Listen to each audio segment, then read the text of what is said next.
It will be nearly a year since Ukraine and Russia went to war. Actually, to put that factually correctly, it will be nearly a year since Russia invaded Ukraine. That anniversary of the war will fall on the 24th of February.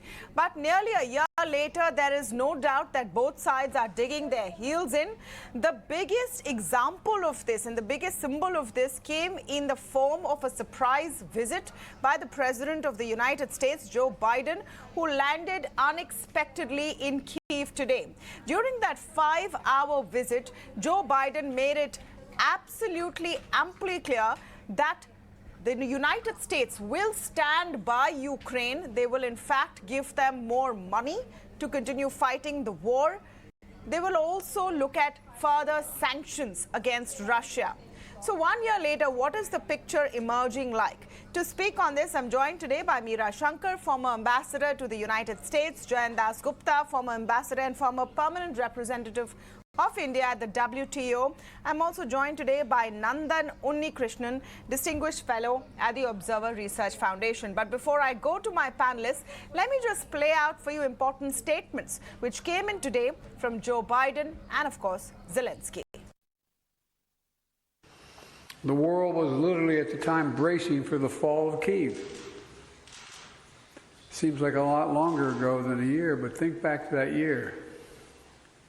Perhaps even the end of Ukraine. You know, 1 year later, Kyiv stands, and Ukraine stands. Democracy stands. The Americans stand with you, and the world stands with you. Kyiv has captured a part of my heart, I must say. Переговори з паном президентом Сполучених Штатів Америки в форматі тет-а-тет, а потім в розширеному форматі. Це була розмова, яка дійсно наближає нашу спільну перемогу в цій війні. Ми можемо і маємо зробити так, щоб саме цей рік, 23-й, став роком перемоги. І я хочу підкреслити, ця неспровокована і злочинна російська війна проти України, всієї Європи та демократичного світу має завершитись очищенням всієї української землі від окупації Росії та твердими гарантіями довготривалої безпеки, як нашої держави, так і усієї Європи і всього світу. Let's begin. Ambassador Shankar, how do you look at the surprise visit of the President of the United States, that too in the middle of an active conflict zone? What is the message that Joe Biden is trying to send? I think the message that Joe Biden is trying to send is very clear, that the U.S. is with Ukraine all the way. He reiterated in his little statement that the U.S. stands by Ukrainian democracy, sovereignty, and territorial integrity, and promised to give more weapons, more aid, $500 million, the details of which will come out subsequently this week, and to impose more sanctions. Now, this comes at a time when we've had reports in the last 10 days or so about Russia having broken through 2 defense lines of Ukraine in the eastern part of Ukraine, after Ukraine had earlier taken back territory from Russia. And there was a hard slog. It also comes amidst reports that Ukraine has been facing a shortage of ammunition and that European production lines are too stretched to be able to fulfill all their requirements. So I think one of the things that President Biden has said is that he will be providing ammunition for artillery and so on. Finally, it comes at a time when Putin, it's the first anniversary of this conflict, and Putin is getting ready to talk to the Russian people about the conflict. From our point of view, I think it would have been perhaps more desirable for saner voices to prevail and for some efforts to start winding down the conflict and begin discussions or on a ceasefire and subsequent discussions on a possible solution. But the way things are going, with a Russian offensive poised to take off shortly, and the Americans and Europeans upping the ante in terms of supply of weapons to Ukraine, I fear that the conflict is going to escalate. And on the other side, you have the Chinese foreign minister visiting Russia. And there are reports that China may be mulling the supply of equipment, defense equipment to Russia, including lethal equipment. And this is something about which Antony Blinken has warned the Chinese in a meeting on the sidelines of the Munich Security Conference, saying there will be consequences. Well, we don't know if they will really do it, because till now they've kind of kept the importance of the economic link with the US in their mind and tried to balance between the two sides with a tilt towards Russia. How far that tilt will go, I think we have to wait and see. But if it does, then it really presages a broadening of the conflict, which is worrisome, and a deepening of the conflict because of the escalation of weaponry. You know, that's really the concern. 1 year down the line, we're very far from any kind of a resolution or any kind of a solution at all. A year ago, a lot of experts and analysts were supposing that Russia would end the war in a very short time because it is vastly better armed than Ukraine. But the Western world has stood behind Ukraine, and they have seen billions of dollars worth of weapons pumped into their side. The Russians are now conscripting more and more people, including prisoners, to come and fight their war. Jayant Dasgupta, will China getting involved be the absolutely worst case scenario? And from Joe Biden's demeanor, from the message he's put out, he is saying that you were dead wrong to think that we would give in.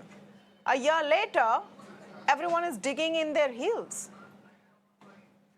Yes, in the initial phase, people had thought that Putin would be satisfied with just occupying the predominantly Russian-speaking regions of eastern Ukraine and securing a land link to Crimea.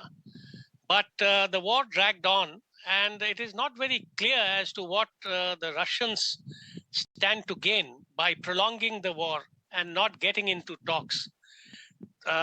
If China joins the war effort, because as Ambassador Meera Shankar pointed out, the ammunition issue is hurting the Ukrainian defense preparations. The Russians also are suffering from a similar kind of shortage. And that is perhaps what, because they use the same gauge of weapons and the same platforms, the Russians and the Chinese in many cases. So there is interoperability. So this would, of course, be, if the Chinese start supplying, this would just bolster Russia's efforts, Russia's preparedness in carrying forward the offensive, because it is likely that after spring, that is in another month's time, there would be a renewed effort to gain more ground in the eastern part of Ukraine. Whether President Putin extends that to central Ukraine and western Ukraine, that remains to be seen. But already there is so much of devastation. And that, I think, the other point which I wanted to mention is that the efforts that the NATO countries have made, of course, many countries have chipped in, but there seems to be a certain tiredness which is creeping in. And they are also, all of them are going through economic recession and other problems on the economic front. So I think President Biden's visit was a means of shoring up the resolve that we are there for the long haul. We will not leave Ukraine's side. They will not be left in the lurch. So I think it is a symbolic gesture and also to shore up the flagging morale, perhaps, of some of the NATO allies.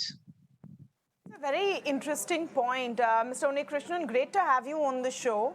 And if you look at it in perspective, 1 year down the line, what was the biggest concern globally coming out of this conflict?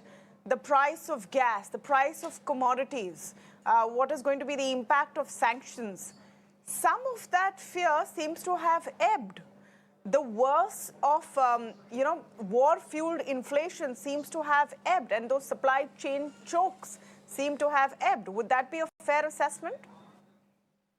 I don't know if you could say that they have ebbed, but I think what has happened is that the Russians have been able to keep up their supplies.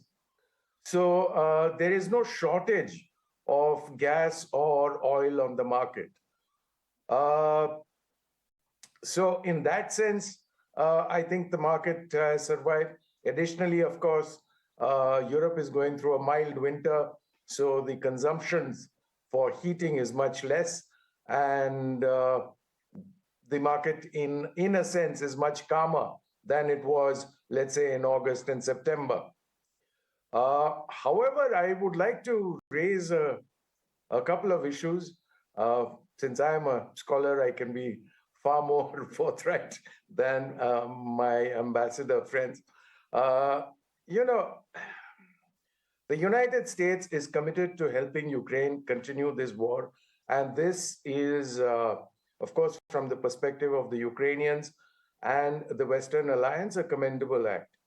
But if we are to look at it in a slightly different manner, I think any continuation of this war is harmful for the rest of the world. It's harmful for economic growth all around. And therefore, as it was said, saner voices should have prevailed. And it is in this context that I just wanted to point out one minor thing, that in March last year, March or April last year, there was an agreement brokered by the Turks, which was initialed by the foreign ministers of Russia and Ukraine.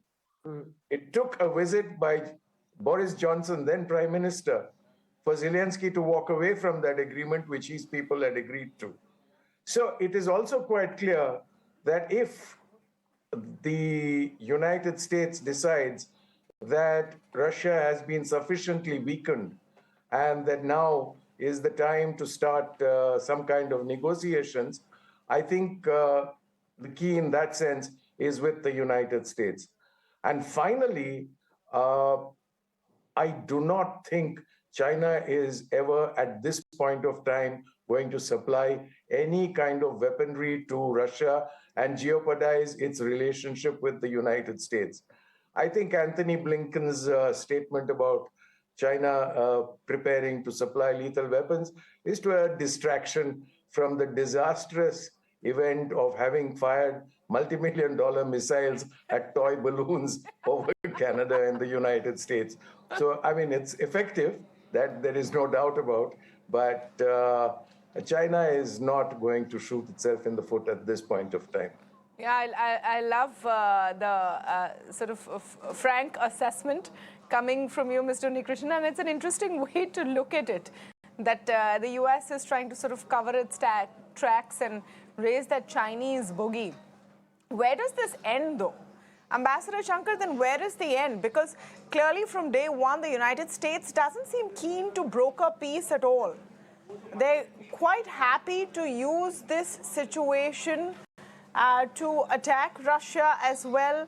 If you go by what Mr. Krishnan is saying, that they will only stop when they think Russia is sufficiently weakened. Is that coming around the corner, or is this going to be one of many anniversaries of this war that the world will note?